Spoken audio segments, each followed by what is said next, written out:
And now news from the universe for October 2016. Our first story, lovely plumage on Europa. How many of you recognize the phrase lovely plumage? All right. Oh, not that many. Uh-oh. This isn't a reference for this audience. All right. This is from the Dead Parrot sketch of Monty Python's Flying Circus, where John Cleese's customer comes in to return a parrot that is dead, and Michael Palin, as the shop owner, tries to refuse to acknowledge that the parrot is dead, saying, "Oh, the Norwegian blue, lovely plumage." And just talks about how it is, it's just resting. It's pining for the fjords, and such. This is an extremely famous sketch amongst Monty Python fans, so much so that when Monty Python had a reunion in London, it was celebrated with a 50-foot dead parrot by the Tower Bridge. So lovely plumage has very little to do with this story. I just wanted to show this image. But the plumes on Europa are these. And they're not really quite so lovely to look at. Matter of fact, you may not even see them unless I put in the arrows, okay? All right, so this is an image of Europa from the Galileo mission. It's a mosaic put together. And these are the plumes down here in white. The background is from the Hubble STIS instrument, okay? And you're seeing this white stuff down here, and it's kind of pixelated and stuff. And I wouldn't call it lovely. They're kind of ratty, except there is a really lovely science story behind it. So let me explain the science behind it, and you'll see how beautiful they really can be. So this is Jupiter's moon, Europa. It's the smallest of the 4 Galilean moons, okay? And we believe its interior structure has an iron core, metallic core. It has a rocky section, and then it has an liquid water ocean and an icy crust, okay? Due to various measurements in the magnetic field motion to it, we believe there is a liquid water ocean subsurface on Europa. The question is how thick is this ice layer? Is it 10 kilometers thick, or is it 100 kilometers thick? We're not exactly sure. There are 2 camps that argue about this. But when we look at Europa's surface, this is Europa's surface, we see a modeled ice sea surface. And this is the famous ice rafts picture taken by the Galileo satellite, which looks a lot like the broken ice structures around the North Pole, okay, on Earth, indicating that there might be the same sort of motion of, perhaps not on top of a shallow water layer just underneath as we have here on Earth, but that there might be softer ice and there's some sort of motion, there's some breakup and motion through it, okay? We have evidence of motion or sort of ice tectonics on Europa, and it's something like this, where we've got these subsumption bands here. What we believe is happening is the cold outer ice shell is actually subducting, just like the plates subduct on Earth, subducting below another ice layer, all right? And so this is denser, and it drops down into the deeper, warmer ice, okay? And notice that they call this the convecting portion of the ice shell, all right? We sort of think of ice as rigid and fixed, but on Europa, there actually is motion through the ice, and they talk about it convecting, with the liquid ocean being underneath that ice layer. Again, how thick is this ice layer? We're not sure. So it shows there is at least motion in the ice on Europa, and there's water deep underneath. And the question is, well, how much of that water gets up near the surface? Because if we want to check for life in the universe, we need 3 things. We need energy, carbon, and water. That's what life as we know it requires. Well, energy and carbon are pretty easy to find. Water is really, really hard to find. So Europa, where we know there is some water, is a place to look to see if life could have developed, even microbial life, on Europa. All right? So we have actually seen water plumes on another moon. This is Saturn's moons Enceladus. By the way, this is Saturn's rings up here, okay? A nice edge-on view of the rings. And this is from the Cassini satellite, where you can see these plumes coming from Saturn's moon Enceladus, all right? And we've also seen indications of possible plumes on Europa from Hubble. Now, Hubble did not see water plumes. This was in 2012. What Hubble instead saw was auroral emissions from hydrogen and oxygen. What is water composed of? H2O, hydrogen and oxygen. So these are auroral emissions associated with Europa from hydrogen and oxygen, which are indicative that there might be water plumes. So how are we going to look for them? Well, we're going to be tricky, and we're going to look for them as Europa goes into transit in front of Jupiter. That way, we get the bright background of Jupiter in order to back illuminate Europa in order to search for these plumes. So here are the actual images from the scientific paper as submitted. All right, so this background here is Jupiter. This is Europa, and here are some evidence of plumes. Here's another image. Again, here's Europa. Here's some evidence of plumes.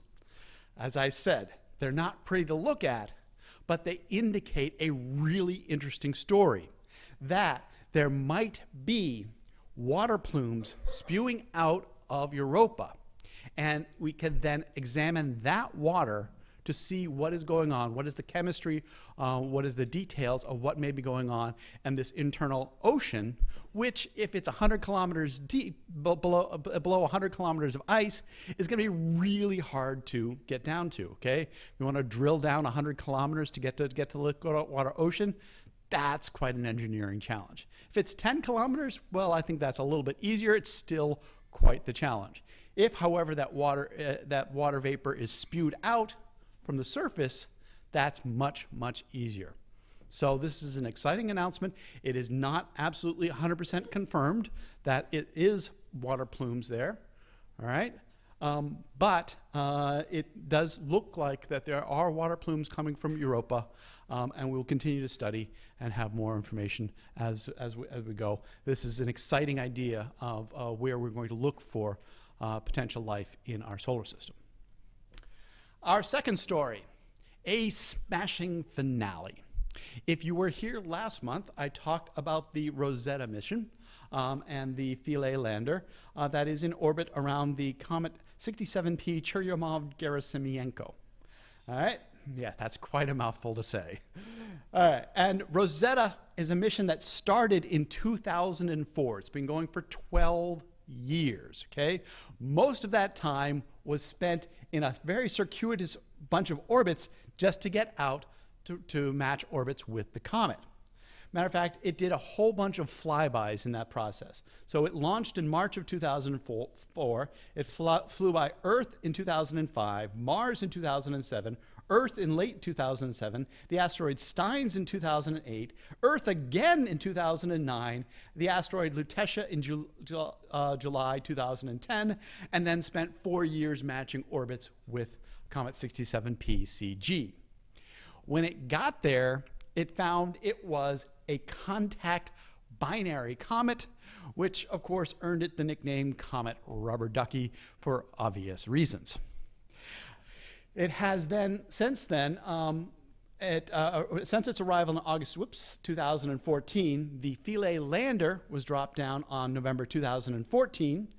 It stayed with the comet through its perihelion passage, its closest passage by the sun, which is generally the most active time for a comet, right? As it goes by the sun, most activity is going on there. And it stayed with it for another year later, and the mission ended last Friday, September 30th, 2016, with a very slow crash landing on 67P CG.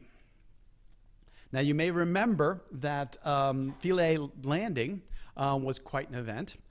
It was the only scientific event I know of that had a live blog by a webcomic, XKCD.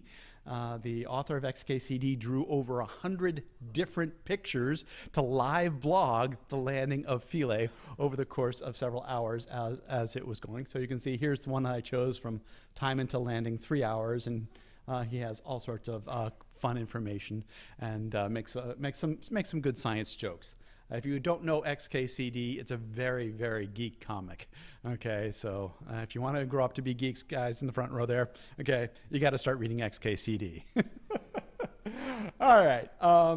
The Philae lander, however, didn't happen the way it actually bounced. The rockets that were going to the anchors that were going to push into the comet didn't quite work, and it was lost until, as I showed you last month, it was found in this little crag here.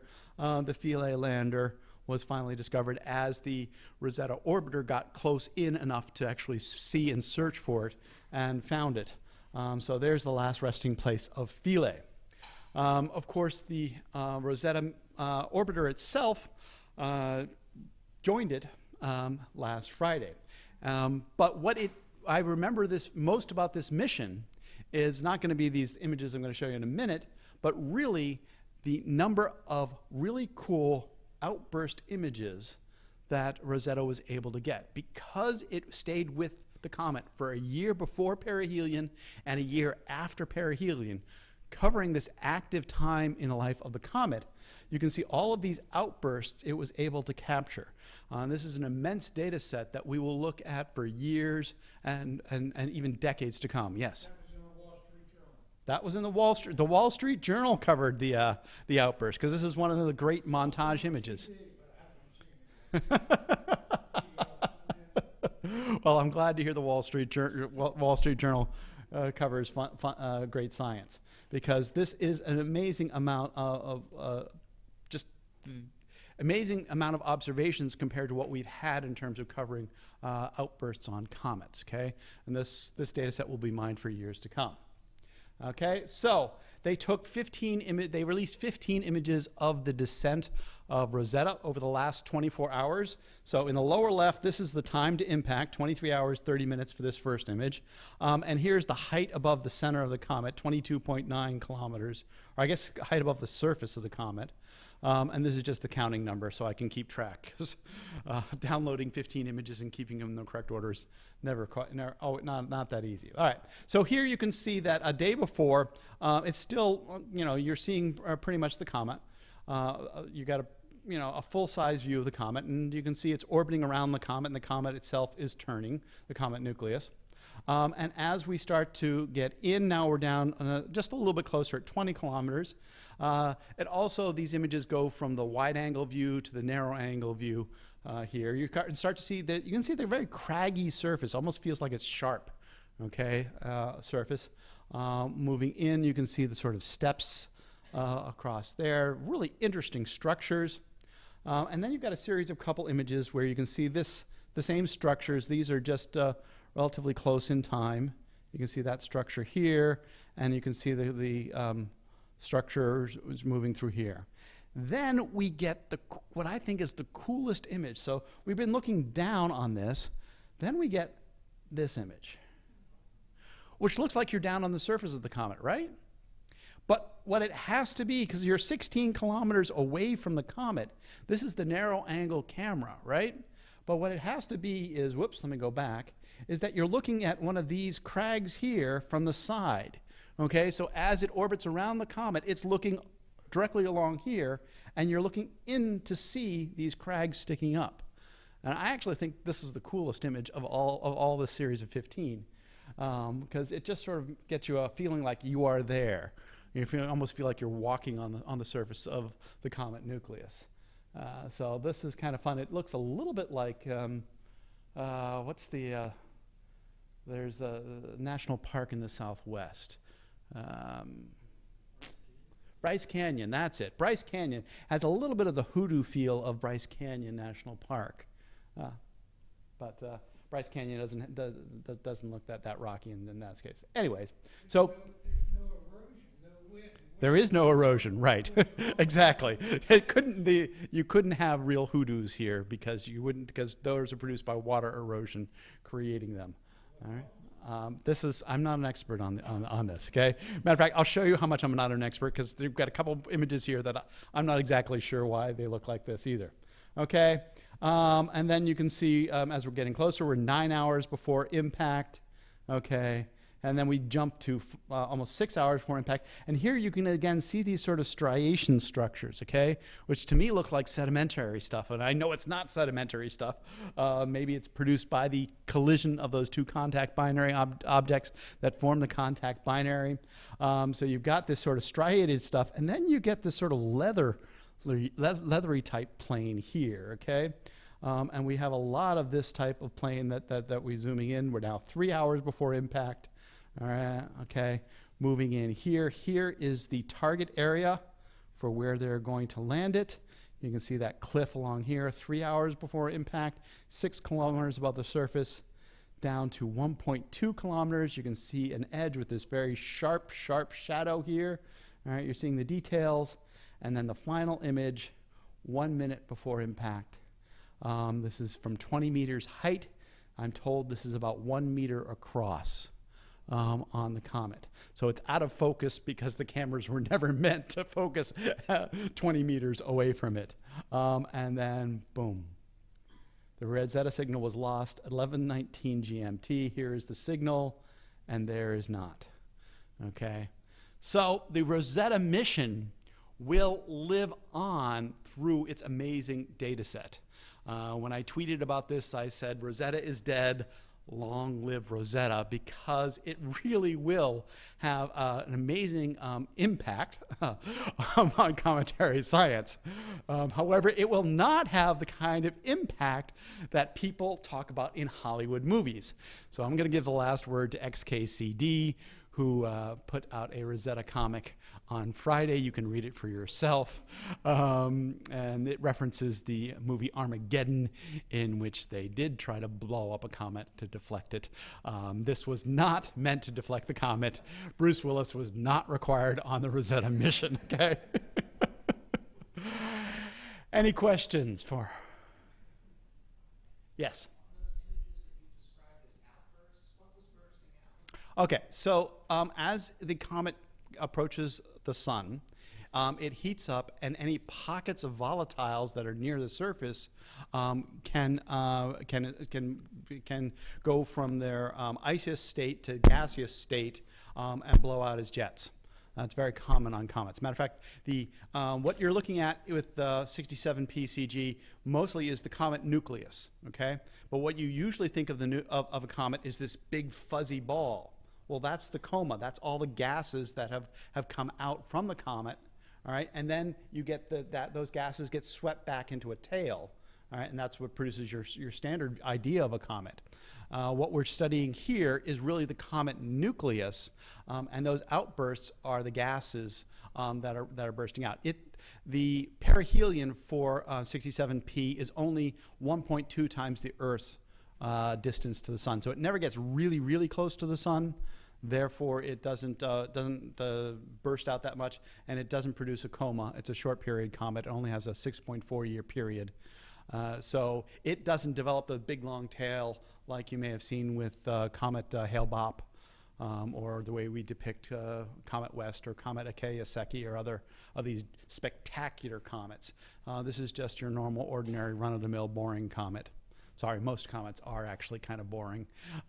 They are that ice ball nucleus with the jets coming out, and not these big, huge tails that stretch for millions of kilometers.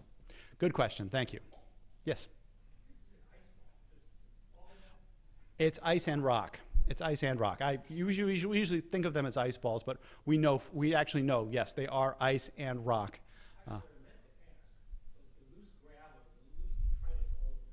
Yes. Could be. It does look a lot like rock scatter.